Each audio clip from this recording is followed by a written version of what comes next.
Je vais consacrer le vite fait d'aujourd'hui à un nouveau roman graphique. Roman graphique qui s'appelle Tant pis pour l'amour de Sophie Lambda.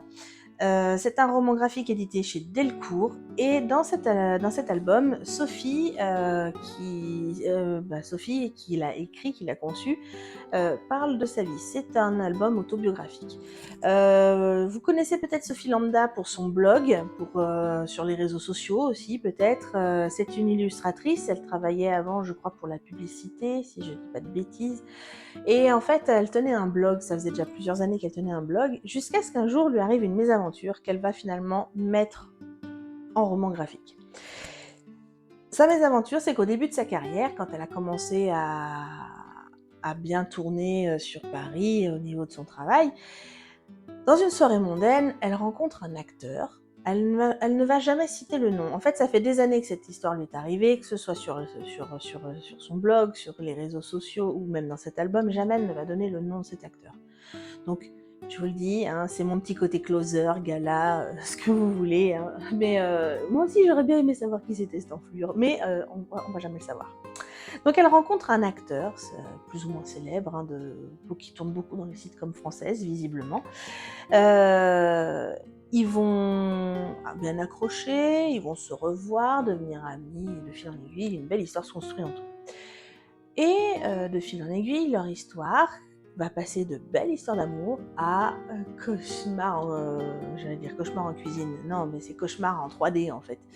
Donc cet homme qui avait l'air si gentil, attentionné au départ, va finalement révéler une facette de sa personnalité où c'est un espèce de pervers narcissique et manipulateur qui va lui bousiller sa vie et lui bousiller sa personnalité de l'intérieur, quoi. En fait, il va la casser, clairement. En réalité, Sophie, elle essaye non seulement de nous raconter déjà sa vie, hein, il y a toute une grande partie de cet album où elle nous raconte son histoire, mais il y a toute une partie de cet album où en fait c'est un peu comme un dossier pédagogique sur comment reconnaître les pervers, quel type de pervers existe et comment s'en défaire selon le type de pervers auquel vous avez affaire. Donc elle va bien raconter, donc, comme je disais dans la première partie de l'album, son histoire en roman graphique. Et après, il y a cette espèce de dossier pédagogique où elle va raconter vraiment en détail, en gros, la fin de cette histoire, ce qui lui est arrivé pour de vrai, comment elle s'en est sortie, comment on peut s'en sortir nous. Alors, pour vous dire, j'ai adoré le début de cet album parce que effectivement, pour être tombée sous la coupe d'un pervers narcissique manipulateur il y a quelques années en arrière, ça m'a fait écho déjà, ça m'a bien parlé et j'ai trouvé que c'était très bien mis en image et puis très bien, enfin, très parlant quoi. Hein. C'est vrai, n'importe qui a déjà eu affaire à ce genre de personne pourra vous dire ah ouais, j'ai vécu la même chose. À quelques détails près, hein, bien entendu. Euh, Par contre, alors moi ça m'a donné aussi envie de savoir qui c'était, c'est mon petit côté un peu voilà, sur le moment, elle a tellement poussé le curseur loin à des moments pour dire ah là là, il m'a fait ça, il a dit ça, machin.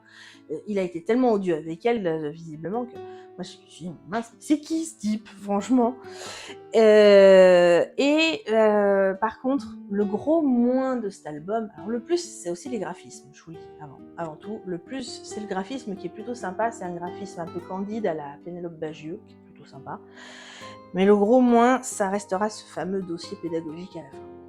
Beaucoup trop lourd, Sophie, je suis désolée de le dire, mais c'est imbuvable à la fin de cet album. Il y en a pour beaucoup trop long, c'est beaucoup trop répétitif, Alors oui, bien sûr, il faut mettre en garde les gens face à ce genre de personnalité toxique. Bien sûr qu'il faut donner les clés à tout le monde de pouvoir s'en dépatouiller, soit les éviter, soit les évincer. Et aider les gens à se reconstruire après ça. Mais là, c'est beaucoup trop lourd, beaucoup trop redondant.